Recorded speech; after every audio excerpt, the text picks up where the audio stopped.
Olá.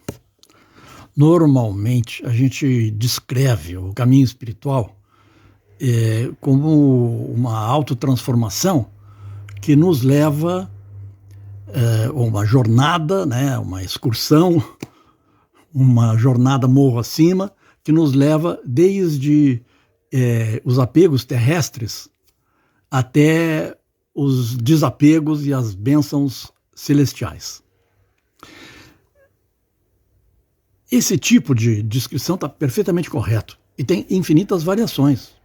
Tem todo tipo de maneira de falar sobre a caminhada espiritual pela qual a gente adquire sabedoria, pela qual a gente adquire liberdade espiritual, pela qual a gente transcende a prisão do eu inferior e dos 5 sentidos. Está tudo correto. Mas há uma outra imagem, há uma outra maneira de descrever esse processo de autotransformação, vamos dizer assim, alquímica, que é de uma simplicidade estúpida.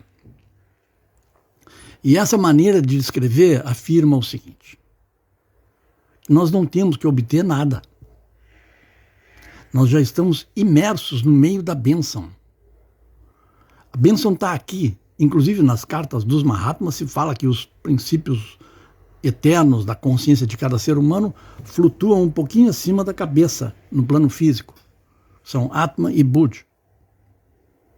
Ou seja, nós já estamos imersos, a própria aura nossa já inclui a aura que rodeia o nosso corpo e que está dentro do nosso organismo físico também. A nossa aura já inclui as bênçãos celestes, cujo nome técnico em teosofia clássica é Atma e Bud, ou seja, a estrela e a luz da estrela. Por isso que cada um de nós tem uma estrela, entre aspas.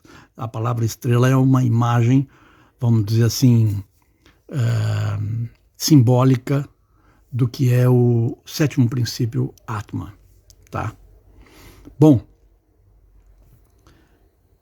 segundo essa descrição, nós estamos rodeados de bênção. O único problema é que nós, no momento em que a bênção vai descer sobre nós, nós a distorcemos.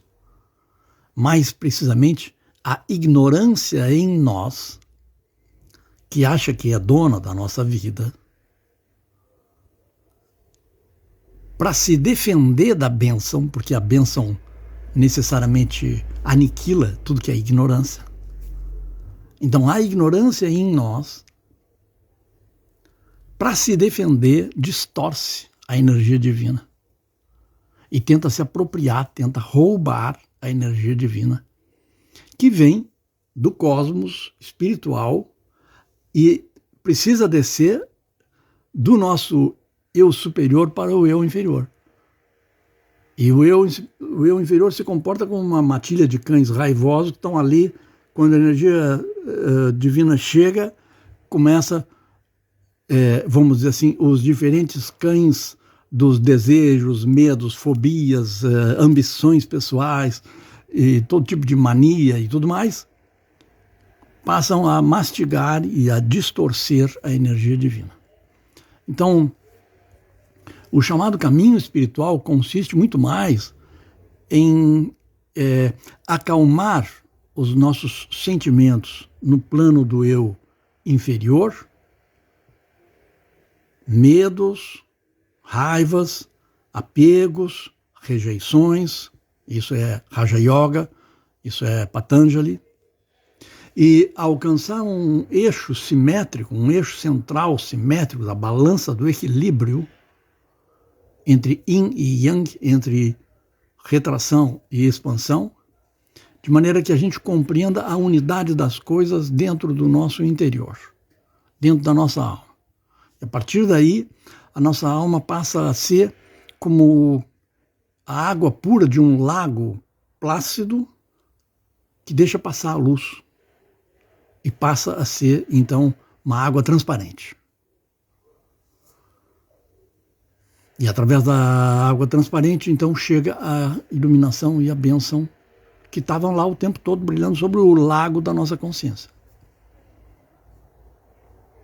O lago da nossa consciência, ele não precisa estar barrento, não precisa estar agitado, não precisa estar de um jeito que não passa luz nenhuma ali.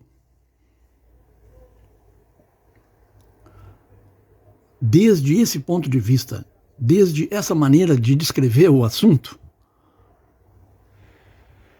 não é que nós não tenhamos acesso à energia cósmica, divina, curativa, abençoada, abençoante. Não.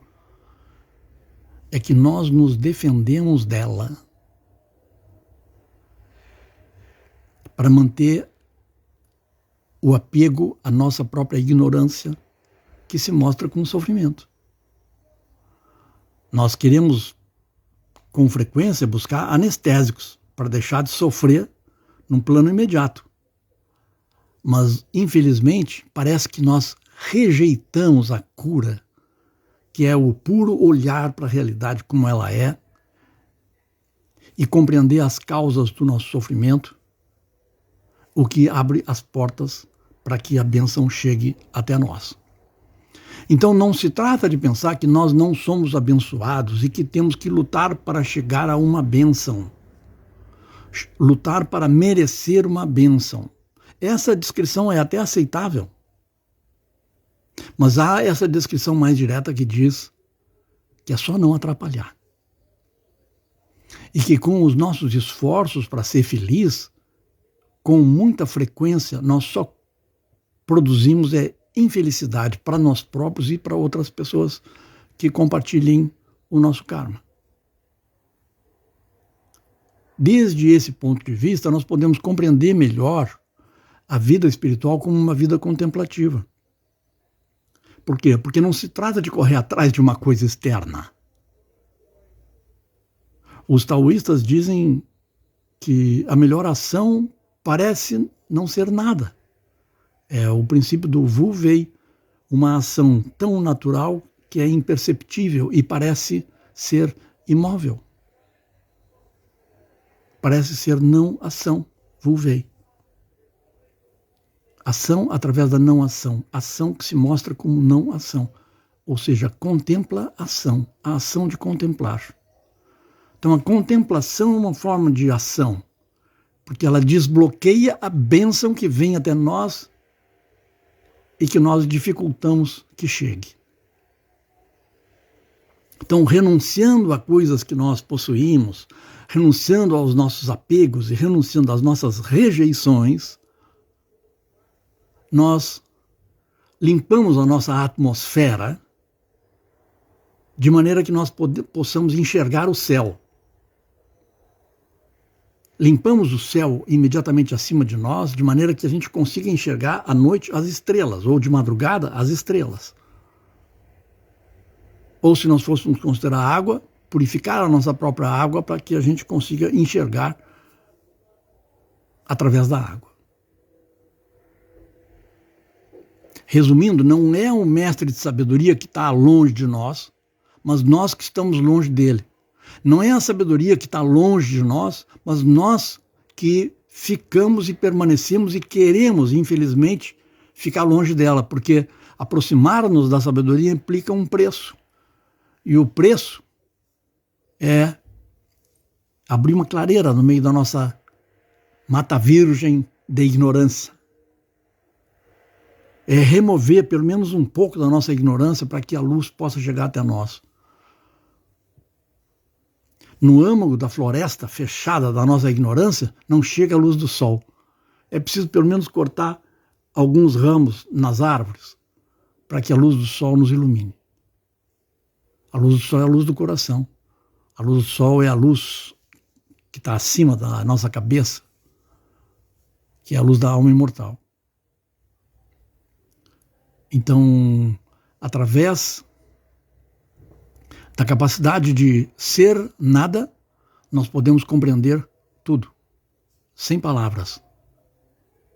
Através da capacidade de fazer, aparentemente, nada, nós podemos alcançar tudo, que é, aparentemente, um nada. E isso tem uma relação com o nirvana, porque é sendo humilde, sendo nada, que nós alcançamos o todo.